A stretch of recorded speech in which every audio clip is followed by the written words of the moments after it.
Assalamualaikum warahmatullahi wabarakatuh. Halo, jadi saya di sini Amalia Dia Sofyan, mahasiswa PGSD Unesa angkatan 2024 kelas H, sedang melakukan wawancara bersama yaitu Brida. Nah, Brida mungkin bisa diperkenalkan kepada teman-teman. Ya, terima kasih. Perkenalkan, nama saya Siti Nani Farida. Biasanya dipanggil dengan sebutan Bu Rida. Saya adalah salah satu guru yang mengajar di SD negeri, salah satu SD negeri di samping, yaitu di SDN Mandiri. Jadi saya termasuk angkatan PNS terakhir atau CPNS terakhir di tahun 2021. Karena setelah itu semua ASN berangkat dari P3K. Nah, saya sudah mengajar di SDN Negeri ini hampir berjalan mau 5 tahun. Tapi sebelumnya itu di tahun 2014 sampai dengan 2021 saya sebagai GTT juga di salah satu SD di Kecamatan Samping juga, yaitu di SD Negeri Nogo Jatisari, itu GTT-nya. Nah, ke belakang lagi di tahun 2010 sampai dengan 2021 saya juga berkesempatan untuk mengajar di salah satu SMA swasta di Kecamatan Samping, yaitu di SMA Kosgoro Samping. Nah, kebetulan saya di sana mengajar bahasa Inggris. Itu sebelumnya kok bisa ya mengajar di SMA dulu baru di SD itu tadi gimana? Iya, jadi ceritanya saya dulu mengambil S1-nya atau kuliah S1-nya itu adalah S1 Bahasa Inggris, Kependidikan Bahasa Inggris. Kemudian di tahun 2014 ketika saya mengajar di SD Nogo, nah saya berpikir untuk menyesuaikan atau melinearkan saya ijazah saya dengan sekolah yang saat itu saya tempati, yaitu di SD. Makanya saya tahun 2015 mengambil lagi S1-nya di Universitas Terbuka dengan jurusan S1 PGSD. Jadi itu yang saya gunakan untuk mendaftar CPNS, itu ijazah saya yang PGSD, jadi bukan S1 bahasa Inggrisnya. Berarti kurang lebih Bu Rida ada pengalaman mengajar itu 15 tahun lebih. Iya, kurang lebih seperti itu. Jadi di SMA dan juga di SD. Kalau di SMA tapi saya ngajarnya sore hari atau siang hari gitu. Jadi makanya bisa kuliah sambil kerja. Gitu. Berarti itu dari awal kuliah dia langsung di situ. Iya, ya. betul. Keren sekali Bu Rida. Nah, dari 15 tahun pengalaman mengajar ya Bu. Ya. Dari tahun 2010 sampai zaman sekarang ini semua serba digital. Iya. Bagaimana sih pandangan Bu Rida itu mengenai pentingnya inovasi dalam kurikulum di era pendidikan yang saat ini yang kita tahu ya Bu?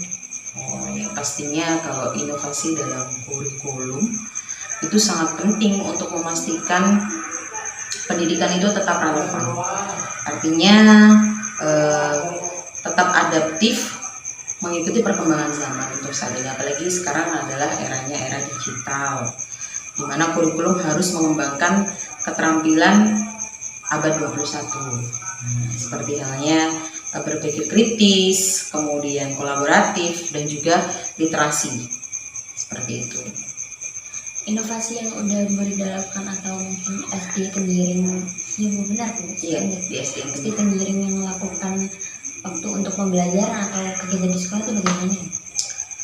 Lebih kepada kegiatan proyek sih. Jadi kalau inovasinya itu bisa dituangkan dalam kegiatan berbasis proyek seperti itu.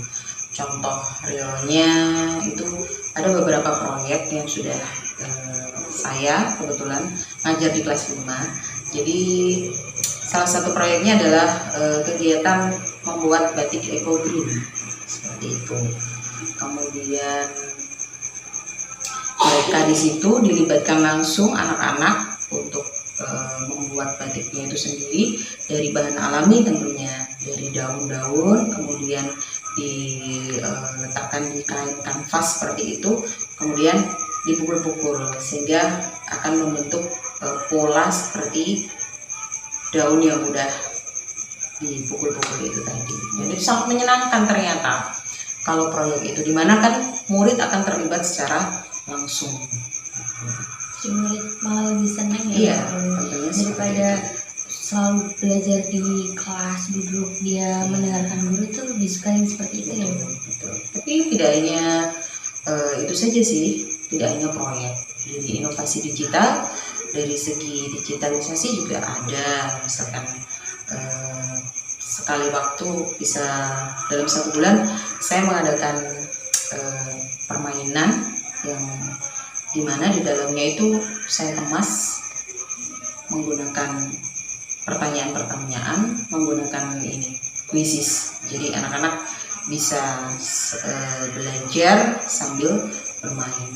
Di situ karena materi sudah kita berikan, kemudian anak-anak tinggal latihan soalnya dalam bentuk game.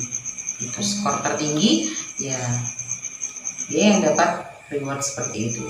Jadi kadang reward itu penting untuk mengapresiasi anak-anak yang sudah memang benar-benar belajar seperti itu. Jadi mereka boleh membawa gawai, tapi tidak setiap hari. Jadi hanya waktu tertentu saja kalau seandainya saya mengajak mereka untuk bermain game seperti itu. Mereka semangat banget ya. Benar-benar semangat banget. Ada rewardnya itu tadi, makanya mereka berlomba-lomba untuk memenangkan. Iya. Berarti setelah 15 tahun ya Bro ya. Terus dampaknya itu apa sih Ibu untuk siswa? Kan kalau dulu mungkin pembelajaran itu masih di dalam kelas terus ya Bro ya. Tapi kalau sekarang kan berinovasi banget, ada kayak proyek P5 ya Bu ya. P5 terus habis itu kategori dari tadi kayak pakai kuisis, pakai reward segala. Padahal kan saya zaman dulu yang merasakan ya Bu, masih kurikulum dulu tuh belum ada yang seperti itu Bu ya. Itu dampaknya bagaimana? Bunda pasti sangat-sangat bisa merasakan ya. Tentunya kalau dampaknya pasti ada dampak positif dan ada negatifnya juga. Kalau dari segi positifnya, otomatis anak-anak itu lebih tertarik, lebih senang, gitu ya. Jadi karena nggak melulu hanya mereka itu mendengarkan di dalam kelas gurunya ceramah dengan menggunakan metode ceramah seperti itu. Jadi lebih kepada mereka itu ada sesuatu yang baru gitu. Walaupun itu nggak setiap hari, karena kalau setiap hari juga nggak bagus juga dampaknya gitu. Jadi seperti itu, pasti mereka lebih termotivasi untuk belajar tentunya. Ya mau nggak mau mereka kan gimana caranya aku nanti ketika mengerjakan kuisis dari Bunda dapat nilai bagus, dapat reward gitu, seperti itu. Jadi mereka lebih termotivasi. Cuman ada dampak negatifnya juga. Terkadang itu gini, mereka merasa kalau kadang minta sendiri, Bu, kuisis saja Bu gitu. Jadi lebih kepada yang mereka niatnya game gitu, lebih ke game gitu. Padahal kan sebenarnya nggak gitu juga gitu, nggak harus game terus. Game itu kan salah satu dari ice breaking-nya biar mereka nggak jenuh gitu. Hanya dengan dikasih soal dalam bentuk lembaran seperti itu. Kalau untuk tantangannya dalam melakukan inovasi itu tadi apa? Tantangan pastinya kalau di SD saya lebih kepada alat ya. Jadi kalau untuk wifi, jaringan internet memang sudah tersedia. Namun untuk gawainya, gadgetnya, laptopnya itu kita masih terbatas sekali. Jadi untuk laptop itu hanya Bapak Ibu guru saja yang punya. Kita belum punya lab komputer seperti itu. Jadi ketika kita mau menggunakan, pastinya mereka harus membawa gawai sendiri dari rumah gitu. Tapi kalau seandainya kita punya atau ada bantuan gitu, afirmasi dari pemerintah, tentunya sangat-sangat membantu sekali gitu. Kenapa? Karena saya katakan seperti itu karena kebetulan saya ngajar di kelas 5, dan di kelas 5 itu setiap tahun itu pasti ada kegiatan yaitu ANBK, asesmen nasional berbasis komputer, ANBK. Nah itu harus ada perangkat lunaknya gitu. Jadi harus ada laptop, jaringan harus stabil dan lain sebagainya. Nah, sementara saat ini laptop yang digunakan anak-anak untuk mengerjakan AMBK itu adalah laptop dari bapak ibu guru gitu. Jadi bukan yang memang khusus lab komputer gitu, bukan. Jadi itu sih lebih ke kendalanya seperti itu. Tapi kalau dari orang tua para murid sendiri bagaimana? Kalau dari wali murid tantangannya ya sebenarnya kembali lagi kan mereka dari orang-orang yang memang ekonominya bukan ekonomi yang atas gitu ya. Jadi ya memang sebenarnya mereka itu support sekali, tapi memang karena dana kadang aja anak satu itu belum tentu punya HP, jadi kadang itu harus pinjam kakaknya lah atau ibunya lah seperti itu. Jadi kalau dari orang tua sebenarnya tidak ada kendala. Apapun yang kebijakan yang dibuat sekolah sebenarnya untuk wali murid selalu mendukung seperti itu. Hanya pada kendala alatnya saja. Berarti sekolah sangat-sangat mendukung. Sangat mendukung. Terus kalau menurut Brida nih, keterampilan apa sih yang paling harus dimiliki oleh seorang guru agar dapat terus berinovasi dalam kurikulum dalam pembelajaran? Kalau keterampilan yang harus dimiliki guru adalah keterampilan digital ya, karena kita tahu bahwasanya sekarang itu kita sudah memasuki era digital, apa-apa serba digital gitu. Semuanya bahkan hampir nggak pernah yang namanya paper itu udah mulai ditinggalkan semua itu, jadi semuanya itu berbasis digital. Nah, untuk keterampilan yang harus ditingkatkan pastinya keterampilan digitalisasi. Nah, seorang guru itu harus mau meningkatkan keterampilan dengan cara apa? Yaitu dengan mungkin melakukan pelatihan, mengikuti pelatihan, bisa mengikuti pelatihan mandiri bisa. Sekarang kan sudah disediakan itu sama Dirjen GTK. Kita bisa mengakses di situ semuanya di platform Merdeka Belajar yang dulunya itu di situ sudah lengkap sekali. Jadi kita harus mau untuk meningkatkan keterampilan digitalisasi kita dengan ikut pelatihan online. Banyak sekali kan sekarang pelatihan seperti bahkan dinas sendiri juga memfasilitasi. Tidak jarang juga setiap lembaga itu mengirimkan perwakilannya ke dinas untuk mengikuti pelatihan. Setelah mereka dapat ilmu, baru kemudian disampaikan kepada teman-teman atau rekan-rekan yang ada di lembaga tersebut gitu. Tapi ya Bu Rinda, saya tuh pernah dengar nih, mungkin Bunda juga tahu sendiri dan mengalami, kalau banyak kasus itu ada guru-guru sepuh itu yang malah bukan kayak meminta bantuan kepada guru yang lebih muda karena beliau tidak bisa atau dan lain sebagainya. Itu tanggapan Bunda bagaimana? Kalau saya pribadi itu wajar ya, karena memang bagaimanapun juga beliau-beliau ini kan sudah sepuh, artinya kalau kita paksa pun juga kayaknya nggak mungkin gitu. Jadi kita saja yang masih muda setidaknya mau membantu, atau paling tidak yang bersangkutan tetap mendampingi kita gitu. Jadi kalau seandainya ada penginputan data atau apa gitu, jadi yang bersangkutan itu tahu. Paling tidak itu bukan hanya langsung serah tidak tahu apa yang muda gitu, enggak, tapi kita tetap minta didampingi gitu. Jadi meminimalisir kayak kesalahan gitu. Jadi nanti kita tidak mau di belakangnya itu dibilang salah input dan lain sebagainya. Tetap kita harus didampingi sama yang bersangkutan. Jadi ya nggak apa-apa, kita sebagai yang muda ya tetap harus mau membantu.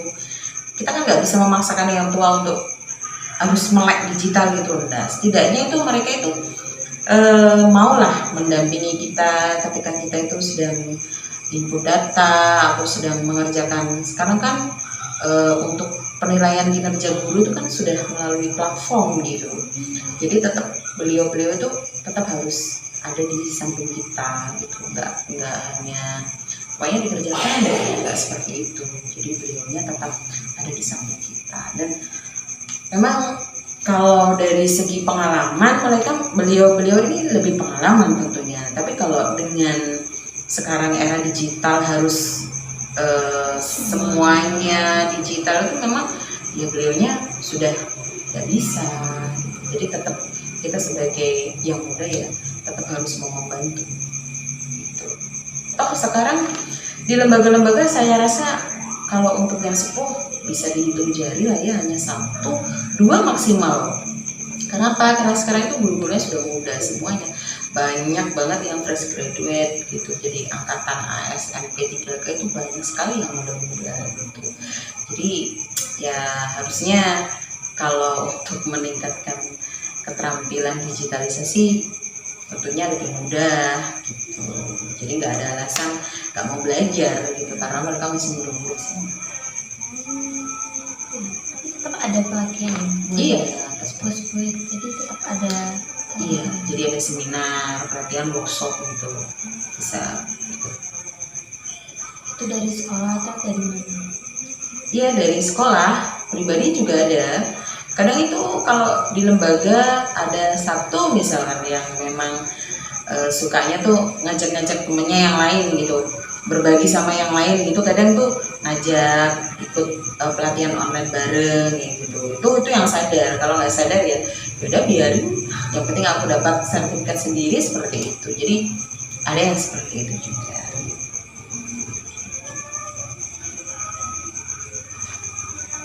Terus bagaimana pandangan Bu Rida itu tentang kurikulum baru yang akan diterapkan di SD? Itu kan dengar-dengar katanya mau ada kurikulum baru yang akan menggantikan kurikulum Merdeka ya Bu, katanya itu deep learning. Oh iya, kurikulum deep learning. Jadi kurikulum deep learning ini sebenarnya bukan untuk menggantikan kurikulum Merdeka, bukan. Tapi ini lebih kepada ke pendekatannya. Jadi kurikulum deep learning ini lebih kepada pendekatan, di mana di situ ada 3 pilar utama. Yang pertama adalah meaningful, kemudian meaningful, dan yang ketiga adalah joyful.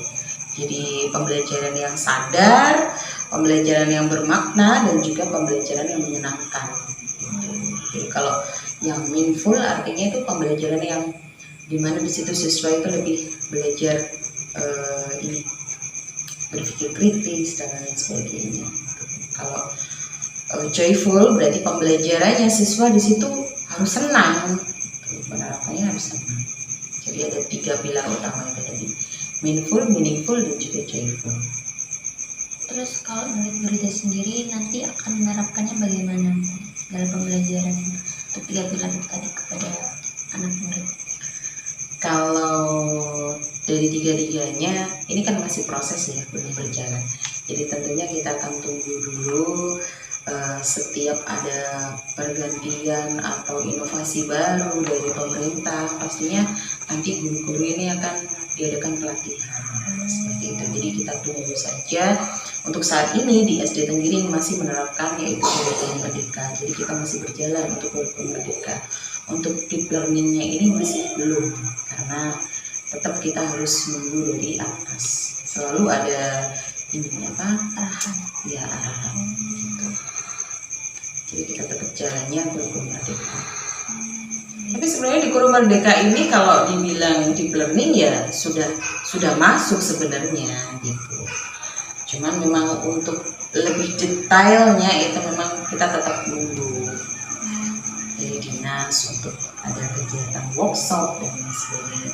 Bahkan ini kelas 6 di SD saya, kelas 3 dan kelas 6 itu baru berjalan satu tahun ini kurikulum Merdeka gitu. Jadi otomatis kan dari peralihan kurikulum Merdeka ke pendekatan yang kurikulum deep learning itu pasti bakalan ada yang kegiatan workshop seperti itu. Jadi kita tetap menunggu. Itu baru di 1 tahun ini tuh karena apa? Karena ini untuk tiap fasenya itu berbeda-beda. Jadi untuk kelas 5 sendiri sudah berjalan 2 tahun ini gitu. Jadi setiap tahun itu untuk fase baru. Apakah di semua itu juga begitu? Tidak. Jadi kebetulan kalau di SDN Tenggiri ini baru. Jadi tidak semua. Tapi kalau di Kecamatan Sambeng rata-rata sama. Jadi untuk tahun ini tahun 2000 tahun ajaran 2024-25 itu kurikulum merdeka baru diterapkan untuk maksudnya berlanjut kelas 3 dan kelas 6 gitu. Untuk kelas 1 2 sama 4 5-nya sudah berjalan 2 tahun. Jadi inovasi yang sudah dilakukan selama mengajar tadi seperti menggunakan voices terus kayak menggunakan proyek. Nah, mungkin ada selain itu juga. Oh iya, ini sedikit cerita. Jadi kalau proyek nggak hanya yang tadi saya ceritakan, anak-anak membuat eco green ya, batik eco green. Jadi kemarin di bulan Januari itu SDN Tenggiri itu membuat gebrakan di mana yang belum pernah dilakukan di SD di Kecamatan Sambeng. Jadi kita kemarin membuat satu kegiatan di mana di situ ada satu momen dengan 2 kegiatan. Yang pertama adalah perjusa perkemahan Jumat Sabtu untuk anak-anak Penggalang. Yang kedua adalah panen karya. Jadi panen karya. Nah, di situ panen karyanya itu melibatkan wali murid. Nah, jadi selama 2 hari wali murid juga dilibatkan dalam kegiatan panen karya. Dan kegiatan itu luar biasa mendapat apresiasi dari Bapak Korwil dan salah satu contoh, dijadikan contoh untuk bisa dilakukan oleh SD-SD yang lain juga. Itu berarti baru di SD Tenggiri saja? Iya, baru di SD Tenggiri. Dan baru banget. Baru banget? Iya, Januari maksudnya, di tahun ini. Itu berarti membuat gebrakan baru di betul. Kabupaten Lamongan ini? Iya, terutama di Kecamatan Sambeng. Kan biasanya kalau kegiatan berjusa ya kegiatan berjusa saja, kemah saja gitu. Tapi itu dilakukan dengan panen karya. Karyanya itu tadi berbentuk Kebetulan kemarin kita mengusung temanya itu adalah jajanan lokal atau jajanan tradisional. Jadi setiap kelas itu membuat stand-stand gitu, kemudian jadi wali murid ikut berpartisipasi. Mereka membuat jajanan-jajanan yang murah-murah tapi lebih kepada orang-orang lebih sering beli gitu. Dan kemarin itu waktu pembukaan juga dihadiri Bapak Korwil dan juga Bapak Pengawas, itu ramai sekali pembeli.